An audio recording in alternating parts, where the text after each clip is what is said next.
Do you ever find yourself lying awake at night, your mind running like a hamster on a wheel that just will not stop spinning?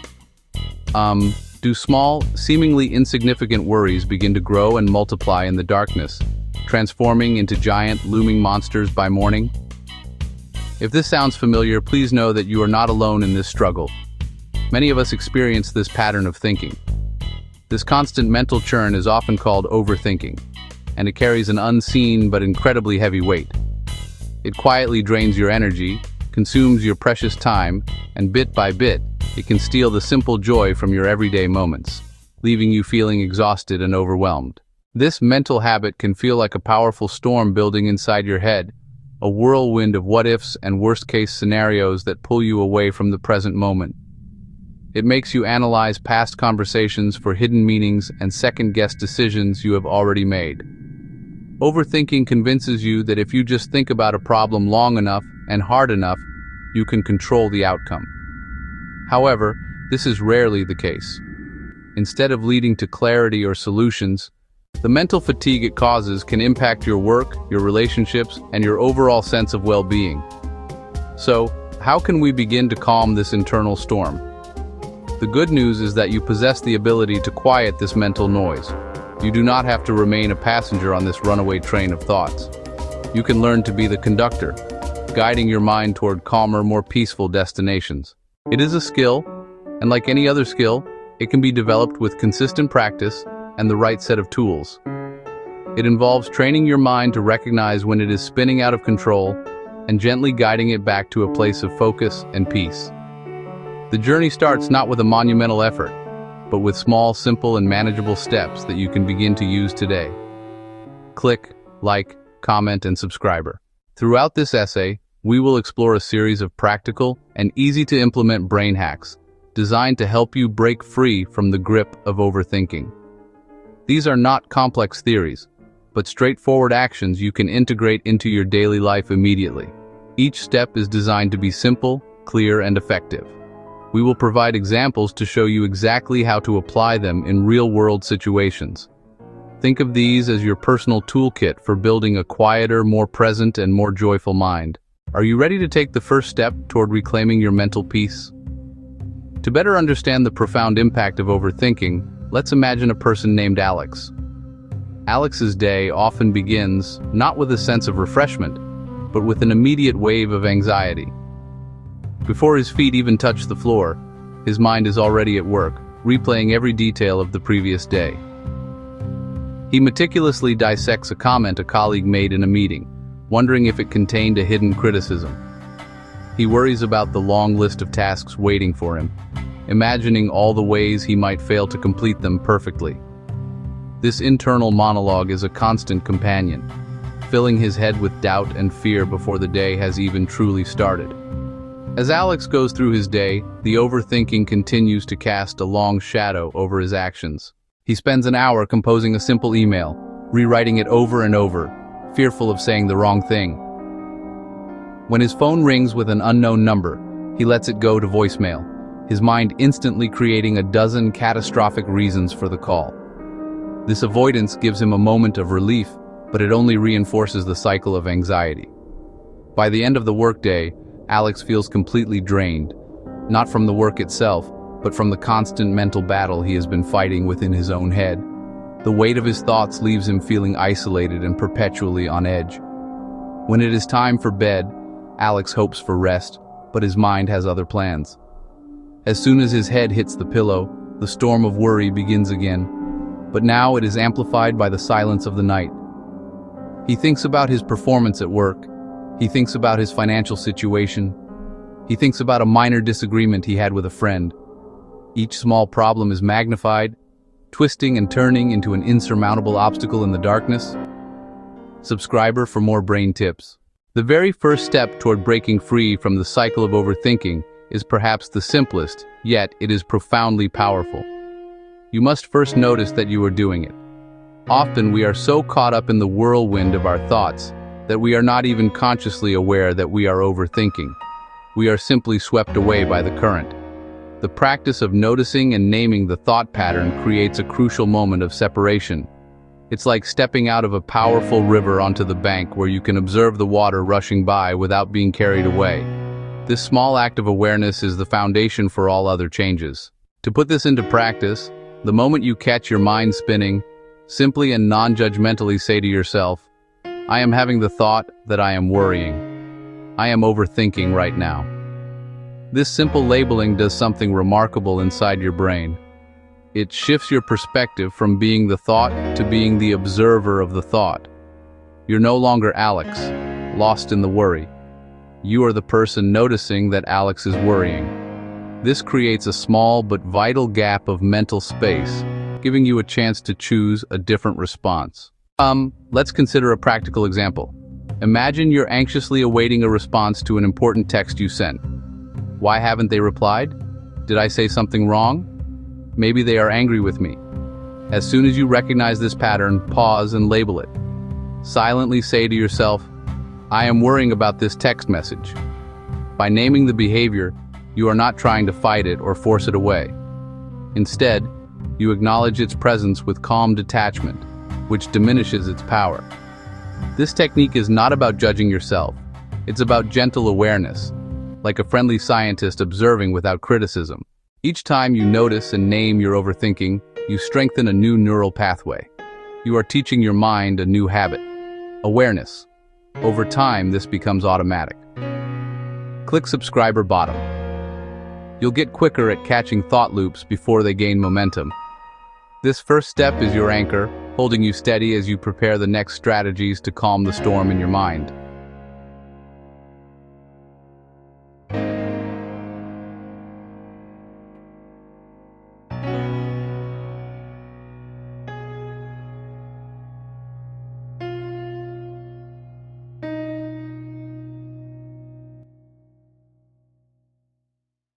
Once you have become better at noticing when you are overthinking, the next tactic is to give those worries a designated time and place. This may sound counterintuitive. Why would you schedule time to worry? Trying to suppress or ignore anxious thoughts often backfires, making them come back stronger. This technique is called worry time, containment, not suppression. By setting aside a specific, limited period for worrying, you tell your brain, I will deal with you on my terms. That gives you a sense of control. Here's how to implement it. Choose a specific time. Choose a limited duration each day, for example, 10 to 15 minutes, preferably in the late afternoon. During this scheduled worry time, you have full permission to think about, write down, or even speak aloud anything causing you anxiety. But when the timer goes off, you must stop. Consciously postpone further worrying until the next session. This trains your brain that there is a boundary around worry. Example, you worry about finances at 10 a.m. Say to yourself, this is not my scheduled worry time. I will think about this at 5 p.m. Gently redirect to the task at hand. At 5 p.m., sit down with a notebook for your 10 minutes. Write down all your financial fears. When the timer rings, close the notebook, move on to making dinner or go for a walk. This creates a clear line between productive problem solving and unproductive rumination. It honors the part of your brain that thinks worrying matters, while keeping it from hijacking your day. Over time, many urgent feeling worries will resolve or lose intensity. You're teaching your mind that most worries can wait, and in waiting, they often lose power.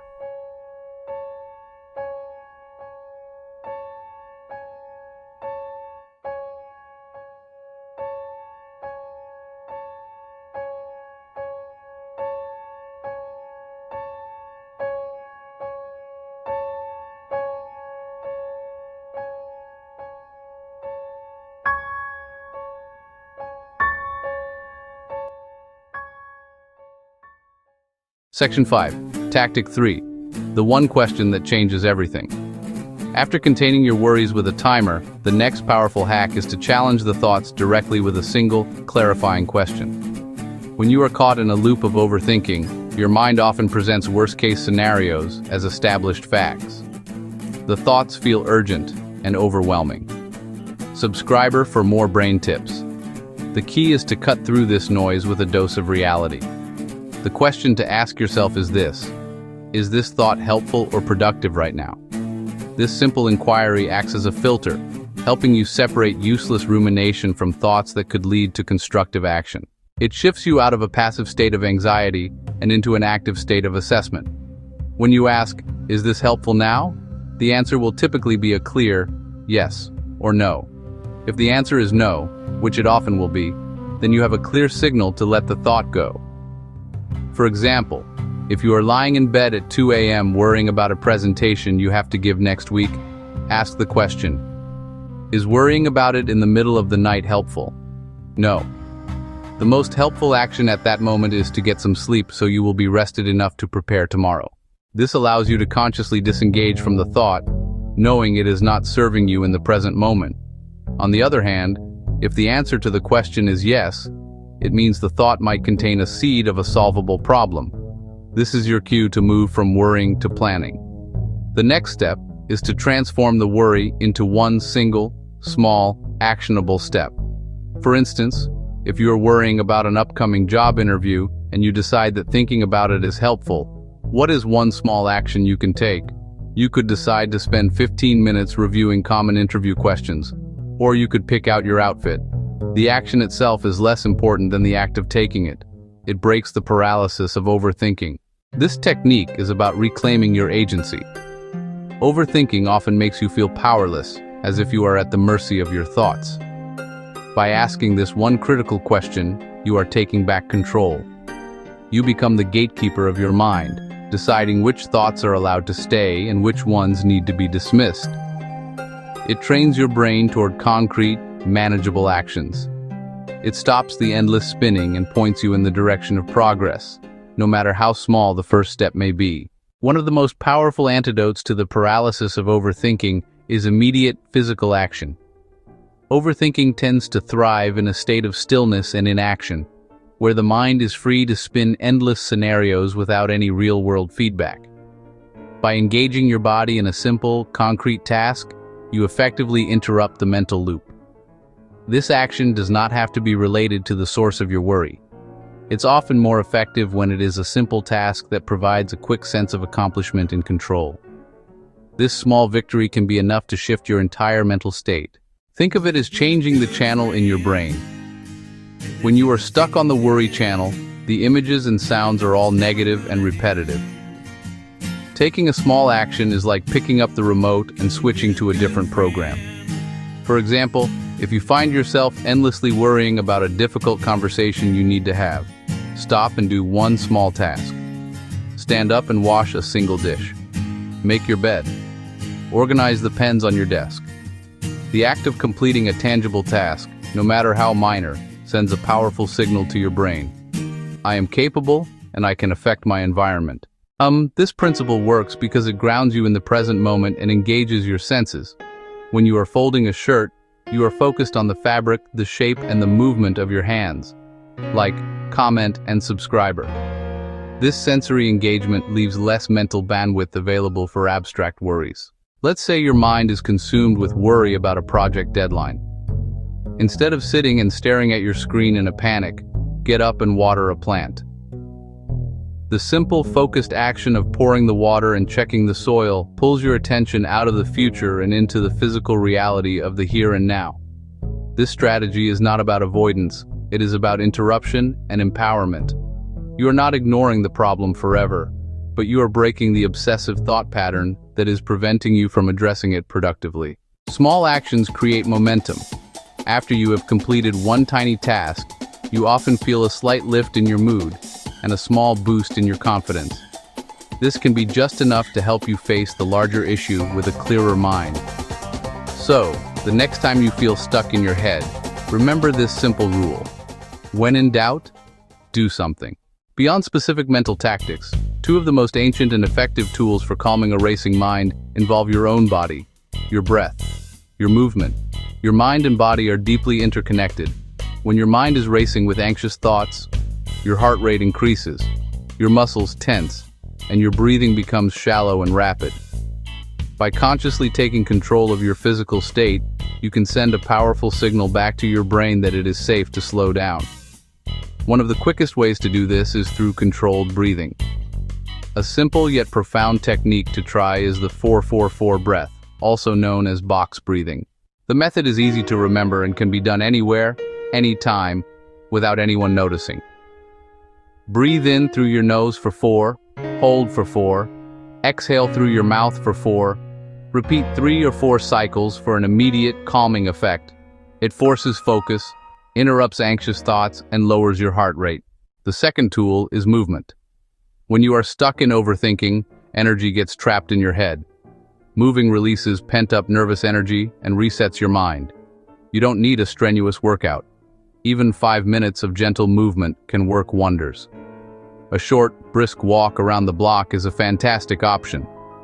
As you walk, engage your senses. Notice the feeling of your feet on the pavement. Notice the temperature of the air on your skin. Notice the sounds of your environment. This practice of mindful movement anchors you firmly in the present. Breathing and moving work together beautifully. Imagine you are feeling overwhelmed before a big meeting. You can take 2 minutes to step outside or find a quiet corner. First, practice 3 rounds of the 4-4-4 breath to slow your racing heart. Then take a quick 5-minute walk down the hallway or walk around the building. By the time you return, the intensity of your worry will likely be much lower. You've used your body to tell your mind everything is okay, calm from the outside in. As you begin to use these new tools, it is important to be aware of common traps that can pull you back into old habits. One of the biggest traps is trying to forcefully push a worrying thought away. When you tell yourself, "Don't think about it," you often end up thinking about it even more. The fix for this is not force, but gentle acknowledgement. Instead of fighting the thought, simply use tactic 1. Notice it, name it. By saying, "I am having a worry," you observe it without getting entangled, allowing it to pass more easily. This simple shift from resistance to acceptance is a game changer. Another common trap is getting lost in a cascade of huge, overwhelming what-if scenarios. Your mind jumps from one potential disaster to the next, leaving you feeling helpless. The fix here is to ground yourself with tactic 3. Ask the one clarifying question: is this helpful now? This question acts as a circuit breaker for the what-if machine. If the answer is no, you have permission to let it go. If the answer is yes, identify one small, concrete action you can take. I'd love for you to take a moment right now and engage with this process. In the comments below, please share which one of these tactics you plan to try first. Setting a worry timer. Asking the one question. Sharing your intention can make it more real. The final and most insidious trap is the paralysis of doing nothing at all. Overthinking can be so exhausting that it leads to complete inaction, which in turn gives you more time to overthink. It is a vicious cycle. The fix is tactic 4. Do one small task. This is about generating momentum. The task can be completely unrelated to your worry. Stand up and make a cup of tea. Tidy one corner of your desk. Answer one easy email. This small act of accomplishment breaks the spell of helplessness and proves to your brain that you are still in control. In the end, learning to stop overthinking is not about achieving a perfectly silent mind. It is about learning to turn down the volume on the unhelpful noise. It is about transforming your relationship with your thoughts so that you are the one in control, not the other way around. We have walked through a series of simple, actionable steps you can use today: noticing and naming your thoughts, containing worry with a timer, asking if a thought is helpful, taking one small action, breathing slowly, moving your body. Subscribe for more brain tips. Remember the story of Alex, who started his days overwhelmed by anxiety. Labeling his worry changed things. Using a timer helped contain the worry. Taking small actions reclaimed his mornings and nights. His mind started to feel lighter. Maria used to agonize over every text message. She found freedom in the same simple steps. These are practical strategies that create real change when applied consistently. Be kind and patient with yourself. You are unlearning a lifelong habit. That takes time. Some days will be easier than others. The goal is not perfection, but progress. If this essay has helped you, please click the like button and consider subscribing for more content on building better habits. Your support helps us reach more people who could benefit from these ideas. Your journey to a quieter mind begins right now with one small decision. You have the power to stop the storm. You can build small daily habits that cultivate calm and clarity. Start with just one step today. Perhaps you will try the 10-minute worry time this evening. Maybe you will practice the 4-4-4 breath before your next challenging task. The most important thing is to begin. Please share your favorite tip from this essay in the comments below. What idea resonated with you most? Sharing helps you remember. It might be exactly what someone else needs today. Thank you for reading. If this video helps you, make sure to like, comment, and subscribe for more brain tips, and share with a friend. We'll pin a helpful comment. Reply with your favorite